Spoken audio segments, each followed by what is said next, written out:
Recapitalization of the banks.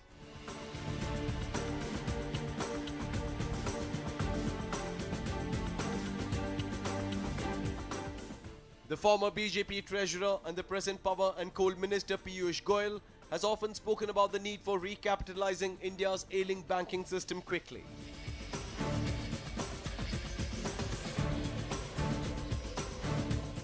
As per sources, recapitalization of India's banking system will be on the top of the priority list. Banks will most likely see a lot of modernization and reforms that will help put the banks back on track.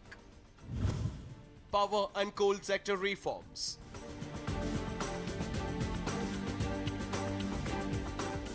With the new government enjoying an absolute majority in the lower house of the parliament, legislative activities are likely to pick up and amendments pertaining to non-captive coal mining is likely to be high on the new government's agenda. The budget will bring forth measures so that the government can introduce new policies and amendments. The core focus on this sector is primarily because Modi is a staunch supporter of reviving the coal and power sector. Empowerment of states. Not something that will be seen directly in the upcoming budget, but Modi has frequently mooted the idea of engaging chief ministers in the national development. Given his own experience as the chief minister, he is likely to work towards the creation of a council of CMs, with the goal of creating a more centric approach to the development of the nation. Yes, a complete overhaul of the policies and amendments put forth by the UPA seems to be on the cards. But who are the people responsible for these new measures? Let us introduce you to the key people for the upcoming budget. India's economy in mighty hands. Sindhushri Khullar. She was given a 2-year extension by the UPA government last year, and now she is providing the inputs on behalf of the plan panel. Sindhushri brings in inputs from alumnus from Boston and Harvard University, which will facilitate the revamp of social welfare programs. G.S. Sandhu. He is an IAS officer from Rajasthan cadre and is focused on the steps to turn around 25 public sector banks.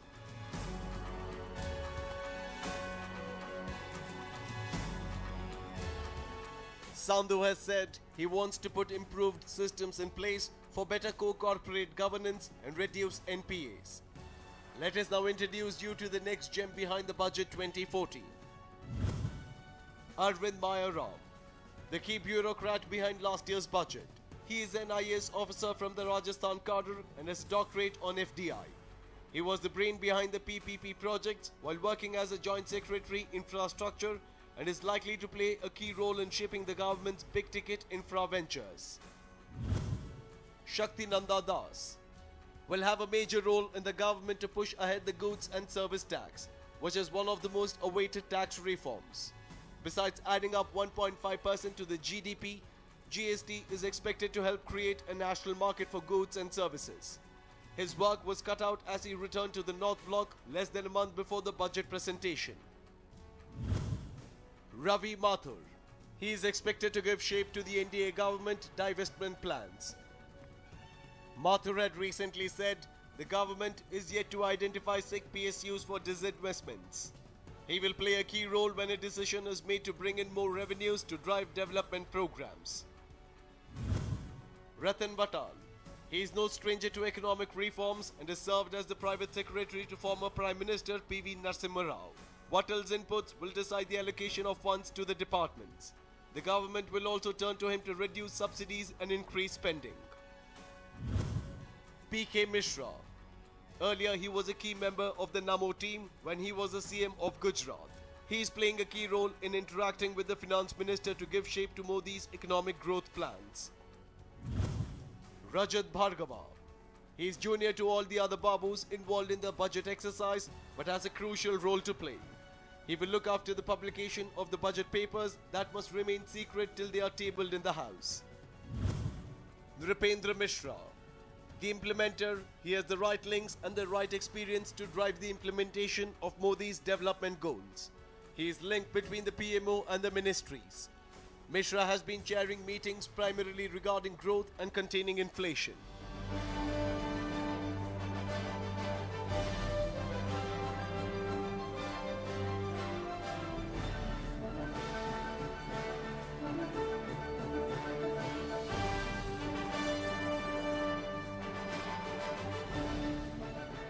They are the Navaratans in the Modi Darbar, and they play a key role in formulating and following Budget 2014.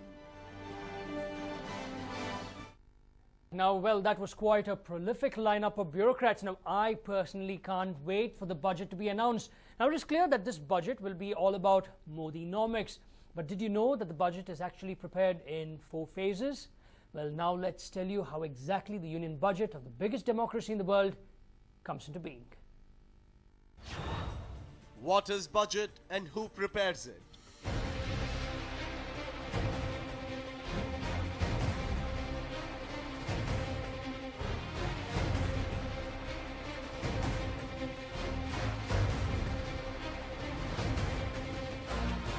The union budget reflects the economic policies of the central government. A core group led by the Prime Minister prepares the government's economic policies.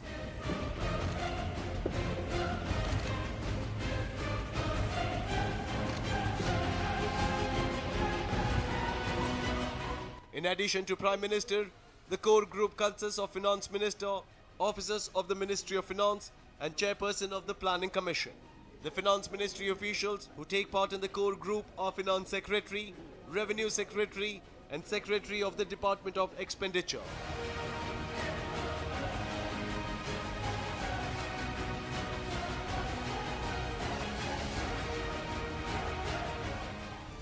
The core group remains in constant touch with the advisors of the Ministry of Finance. The structure of the core group is not fixed. It keeps changing as per the wishes of the political party in power.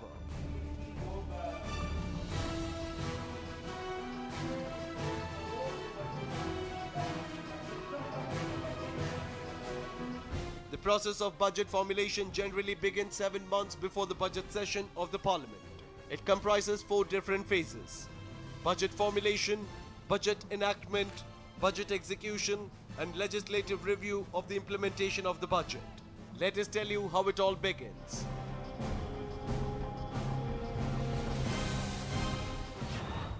First phase. In the initial phase, the budget is formulated with the help of the Planning Commission, Comptroller and Auditor General, and different ministries of the central government. Every ministry gives the details of its requirements to the Ministry of Finance. The Planning Commission makes the Finance Ministry aware of the importance and priorities of different government schemes. The CAG prepares estimates of expenditure and receipts for the fiscal year. On the basis of the reports presented by the CAG and the Planning Commission, expenditures are estimated in the first phase of the budget formulation.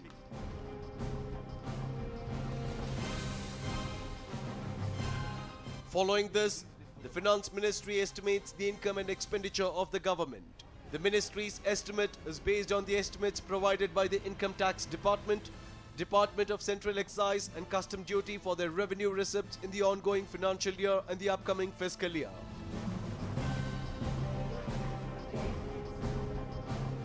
The amount collected in the last fiscal year gives a rough idea of government's income in the next financial year.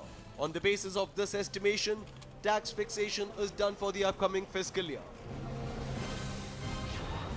Second phase. In this phase, the details of income and expenditure furnished by various ministries are discussed in a meeting of the Economic Council. A decision on allocation of money to various ministries is taken in this meeting. Third phase.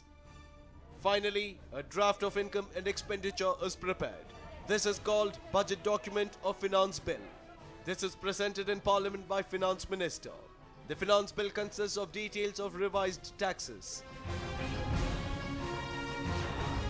Fourth phase. Now the prepared budget is handed over to Standing Committee for consideration. The members of the committee discuss each and every point of the budget. It finally goes to the Parliament for debate. Modi's budget has already gone through all the 4 phases and is now just waiting for the approval of the people after it is announced on the 10th of July. The lengthy exercise is intended for one goal: speedy economic growth without pinching the purse of the common man. Now there are just hours for 2014 union budget to be tabled. Will the new government finally deliver and work the magic they had promised? Or will Modi's bitter medicine turn out to be too bitter for the people of India to digest? Well, it remains to be seen. A News 9 report.